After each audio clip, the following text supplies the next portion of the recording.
porque eu quero orar por você. Vamos buscar ao Senhor. Aleluia.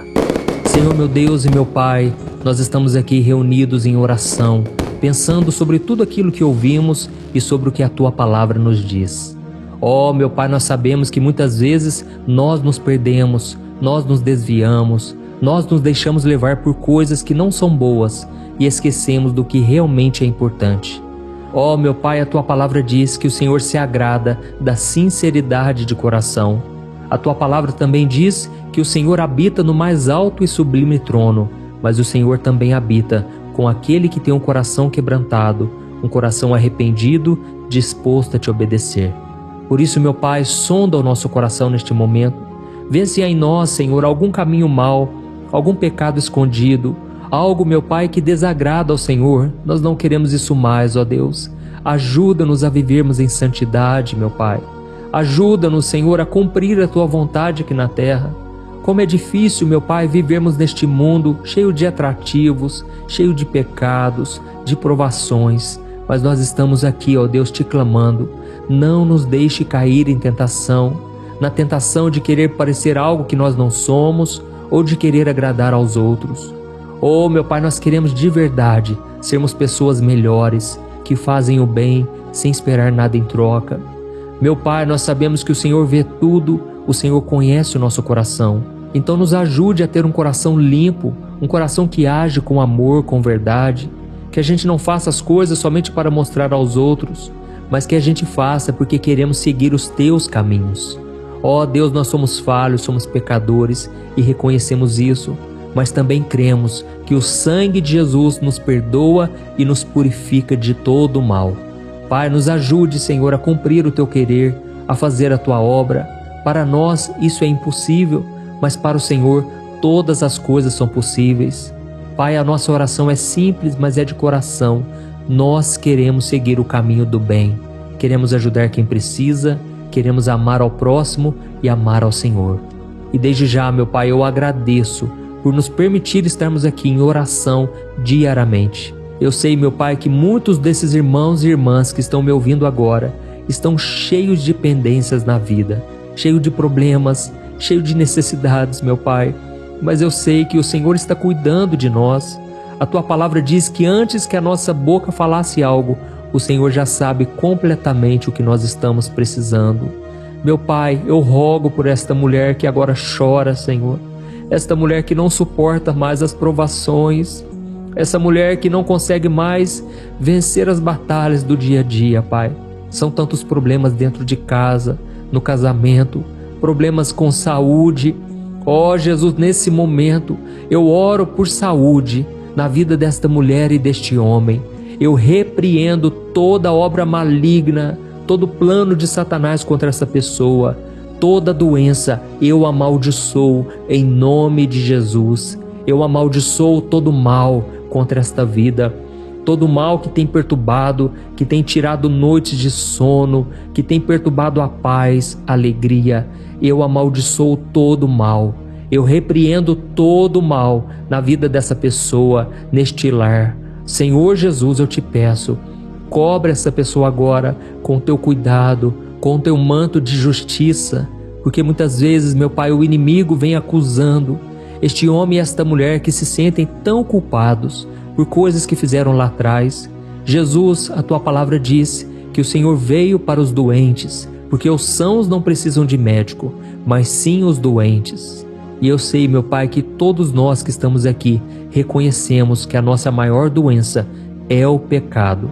Pai, perdoa-nos, ó Deus, por tantas vezes mentirmos ao nosso próximo, por tantas vezes fazermos fofoca contra o nosso irmão. Senhor, não permita, Pai, que o pecado entre na nossa vida, no nosso coração, e com isso o diabo encontre brechas para tentar nos afastar do Senhor, para nos destruir. Pai, eu oro por esta família que tem sido destruída pela força do mal. Essa filha que muitas vezes está afastada do Senhor, tem andado com más amizades. Senhor Jesus, ouve a oração desta mãe, ouve a oração desse pai, esse menino que tem se afastado de Deus e tem andado por outros caminhos. Senhor Jesus, vai lá onde ele está, tira toda a rebeldia, Senhor, tira a música do mundo, tira as más amizades, as drogas, a prostituição, a pornografia. Ó Senhor meu Deus, eu te peço, dá-nos da tua santidade. Alcança os perdidos, meu Pai, neste momento. E que o Senhor, meu Pai, possa falar conosco a partir de hoje. Que a gente possa ouvir a tua voz e te obedecer. Ó meu Deus, eu te peço, fica conosco, hoje e sempre. É em nome de Jesus que nós oramos e te agradecemos. Amém. Glória a Deus.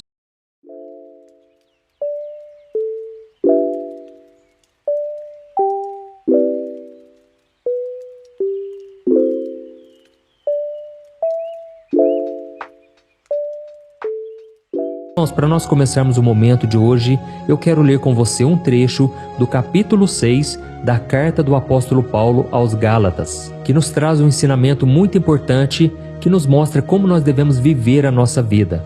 Olha só o que está escrito: não se deixem enganar, de Deus não se zomba, pois o que o homem semear, isso também colherá. Quem semeia para a sua carne, da carne colherá destruição, mas quem semeia para o Espírito, do Espírito colherá a vida eterna.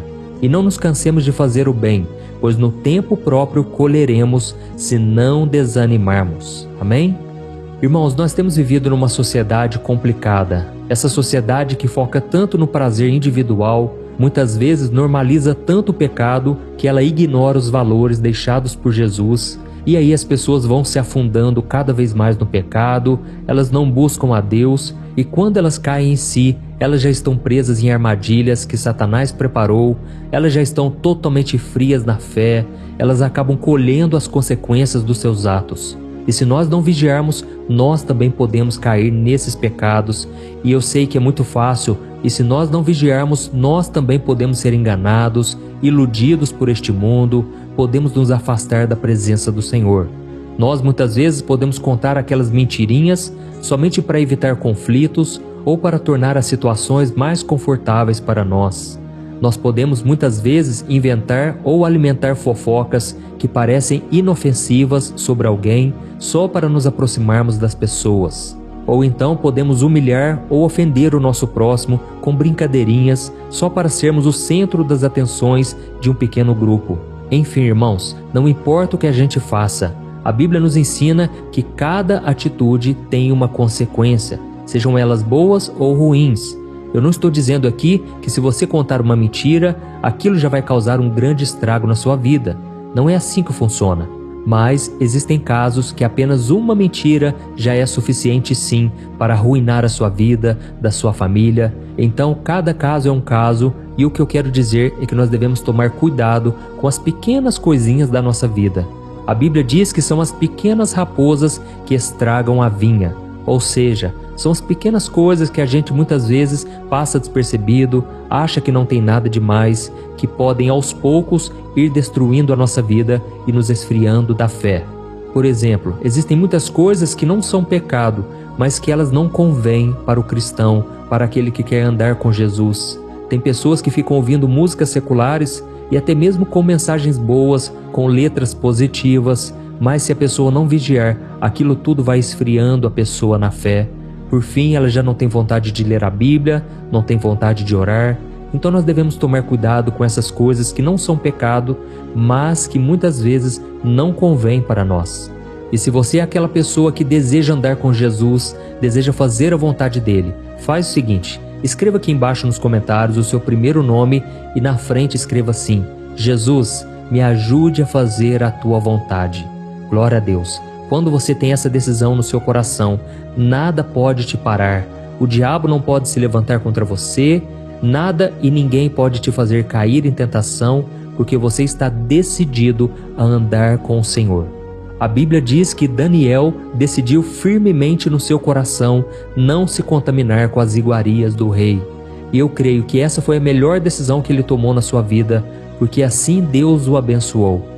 Então, meu irmão, não adianta a gente plantar pecado, a gente plantar na carne e querer colher bênçãos do Senhor. Você que já tem me ouvido aqui diariamente, muitas vezes você não se arrepende dos seus pecados. Você simplesmente recebe a palavra no coração, mas não a coloca em prática. E a Bíblia diz que quando nós fazemos isso, nós estamos enganando a nós mesmos. Então, irmãos, eu quero ilustrar essa mensagem que eu trouxe aqui hoje, contando para você uma história de um casal chamado Ananias e Safira.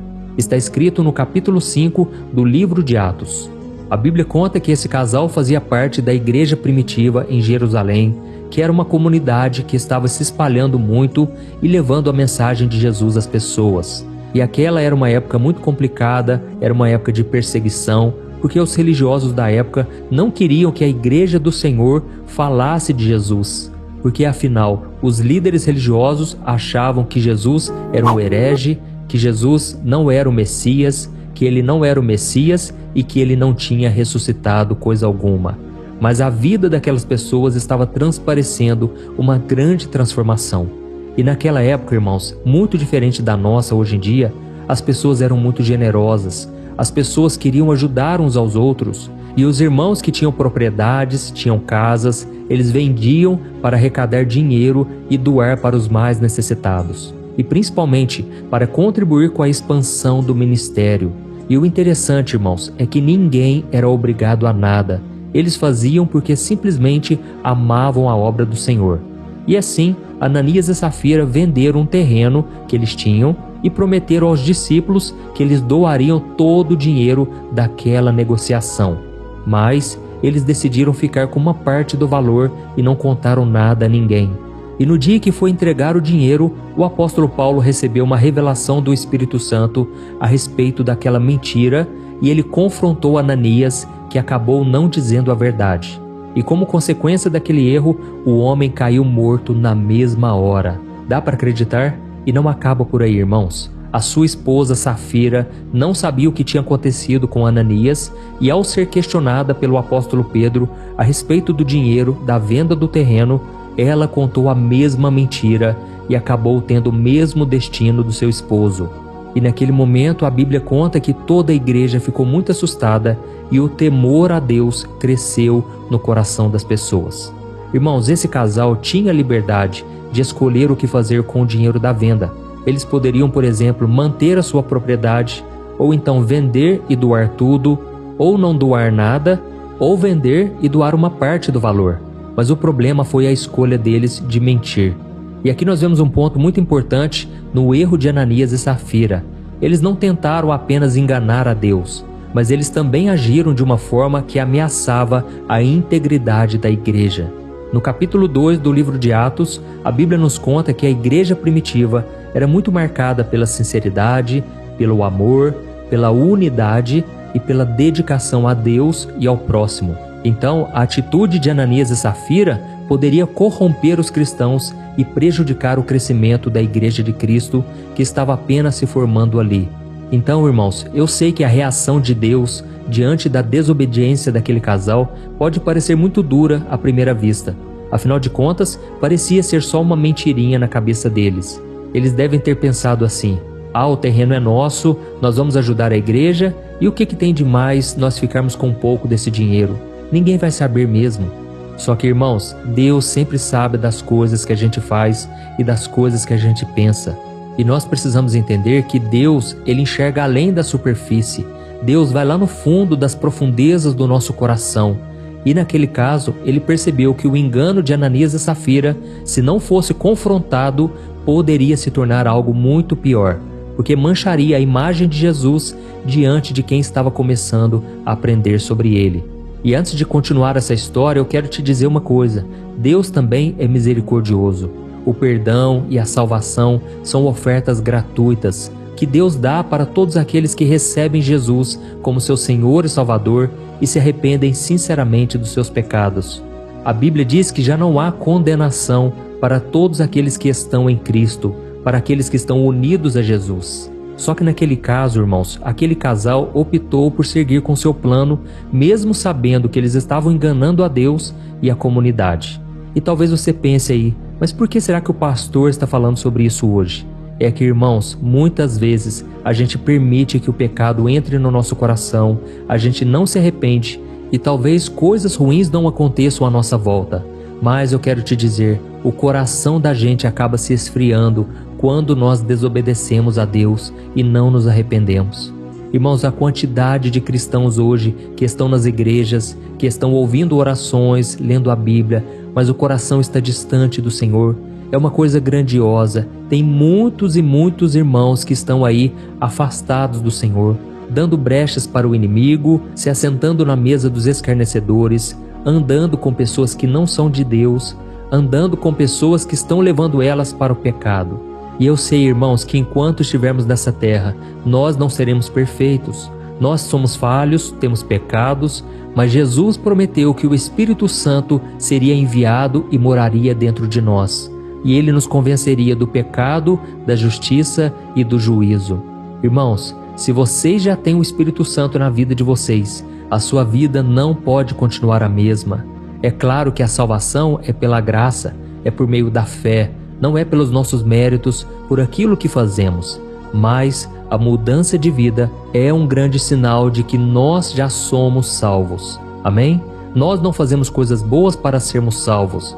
Diferente do que muitas religiões pregam, nós não precisamos dar cesta básica, não precisamos fazer o bem ao próximo para alcançar a salvação, porque ao homem é impossível ser salvo pelos seus próprios méritos. Mas quando Jesus entra na nossa vida, é inevitável que a transformação aconteça. Não tem como continuar da mesma maneira. E tem algo muito importante que eu preciso te dizer. As nossas boas obras não podem ser apenas para tentar impressionar as pessoas, para mostrar às pessoas que nós temos algo de bom. Não, a nossa generosidade tem que ser completamente desprovida de vaidade, do desejo de aparecer. Diferente de Ananias e Safira, que provavelmente prometeram doar todo o dinheiro da venda daquele terreno somente para ficarem bem vistos com a igreja, para chamar a atenção das pessoas em relação à generosidade deles. E por isso, irmãos, Jesus foi muito firme ao dizer que nós devemos fazer tudo para agradar somente ao Senhor e não agradar a homens. E olha só o que ele escreveu em Mateus capítulo 6. Ele disse assim: quando você der esmola, que a sua mão esquerda não saiba o que está fazendo a direita, de forma que você preste a sua ajuda em segredo. E seu pai, que vê o que é feito em segredo, o recompensará. Amém? Eu quero receber a recompensa do Senhor, a recompensa do alto, e eu tenho certeza que você também. Por isso, meu irmão, busque fazer todas as coisas, pensando em agradar a Deus, e não pensando em mostrar somente para as pessoas. Deixe que Deus te defenda, deixe que Deus cuide da sua reputação diante dos homens. O seu papel é ser uma pessoa honesta, uma pessoa que busca a santidade, e o próprio Senhor mostrará a todos que a obra que tem acontecido na sua vida não partiu de você, mas partiu de Deus. Amém? Olha, se você entendeu essa mensagem hoje, eu peço que você compartilhe esse vídeo, irmãos, com pelo menos 3 pessoas.